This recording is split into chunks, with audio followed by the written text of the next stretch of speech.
notion of one thing that does something really, really well is, for me, just as a human and as a photographer and as a a fan of beautiful design, is highly desirable because I know it's really, really hard. And so that pushing through to just kind of strip things back is, the ability to do that, and is I find it admirable, and I want to become better at it.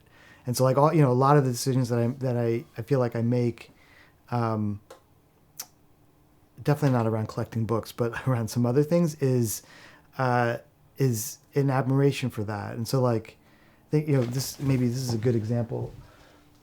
Um, it just happens to be sitting here because it's like one of our kind of like iconic objects. So, like, the punk phone, which is just a telephone, is something. There's something super nice about it, that it basically makes calls and gets texts. So, like, it doesn't have any apps on it, and I love that sense of, like, simplicity, but then also from a product making perspective, what it actually takes to convince someone that that is desirable. And then from a, you know, from from another perspective, it's just about, uh, it's it's I just find it intellectually and creatively engaging to run against the grain, to just kind of, when everyone's saying, like, no, no, no, we want to add more and more and more, we should have more features, more functionality, you should be able to configure the screen in any way you want, and you should be able to have party colors on it, almost saying, like, no, we're going to go this way. And partly because it's not just to be different, although that's part of it, and I think that's important, that there's some value in um, in being different, from purely from, like, a business perspective, from, like, as a representation of a marketplace. If you can go into a marketplace where everyone's doing this, and you say, we want to engage, but we want to do a little bit, we want to actually do less and have that restraint. I think that provides a kind of contrast. Just purely in the marketplace, people say, like, oh, we never had a choice, so maybe now we have a choice and we'll think about this other thing.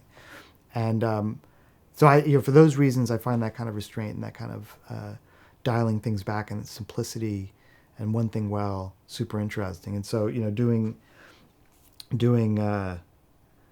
doing Amada as a, like, a bicycle computer that basically just does, in this case, it does four things, but basically showing you speed, distance, total ascent, and total ride time. Whereas other bike computers, first of all, they have a digital display, so we deliberately went with, like, an analog mechanical display, because we think that's more consistent with what cycling is as a sport. It's just this almost pure activity of, like, a human body connected to this almost perfect mechanical apparatus where you can look at it and you get how it works. There's nothing contrived about it. There's nothing where it's like just behind the curtains is something weird and wacky going on. You can get your hands on it, and you understand that relationship between your physical effort and the movement of this beautiful mechanical object. And we wanted to carry that through in terms of the way in which we represented the things that we think matter most to a cyclist, which is, how fast am I going? How far have I gone? How high have I climbed, and how long have I been riding? And so that magical moment, that experience of, like, when you pedal harder, the speed hand rises in synchrony with that, is something that I don't think is captured well by a computer that basically, even if they're showing it in a skeuomorphic sense, well, why can't we just do it with, like, some good pixelated LCD graphics? It's just not the same. It kind of brings back to there's nothing LCD digital pixely about a bicycle. It's this thing that, when you get on it, you feel it underneath you, and you feel the effort that needs to go to make it move forward, which in my sensibilities is inconsistent with what a liquid crystal display represents when you see it on your bars. And so that's what we did. It's fucking hard. It's hard work.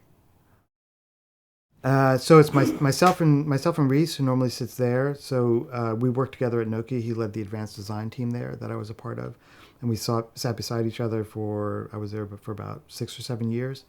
So basically, it started with us, and then we brought on a lovely guy called Michael Halber, who's another co-founder. He's based in Berlin. He's sort of like back office. We like to joke he's the adult in the room, just in terms when it comes to, like, business related stuff. And then we were fortunate that a good bit of the R&D team that we had been working with at Nokia, when Nokia kind of, like, had its decline, they kind of gathered themselves together and created a little R&D consultancy up in Oulu, Finland, so like 200 kilometers from the Arctic Circle. And so we work with them. So amazing, superlative, Finnish, very serious, but also like to joke engineers, and sourcing and logistics and all production engineering and all that stuff. And then also a colleague of ours from Nokia days, Andrew Gartrell, master industrial designer, who's very humble and modest, even by virtue of the fact that he worked on the Nokia 1110, so like a quarter billion of things that he designed are out in the world, still functioning. And then just all the other amazing world class group of people around us to help with the branding and marketing, messaging, PR, and all that kind of stuff. Yeah, so we did it as a Kickstarter, which is another modern way of kind of like market testing, I suppose you'd say. Like if you invest a bit, actually quite a bit, to get to the point where you have like a functional prototype, and then launch it on Kickstarter. And if enough of the world seems to say like, oh, I love that cool thing, then you almost have a basis upon which you can say, okay, so now with a bit more investment, we can go and actually develop the product and make it a commercial thing.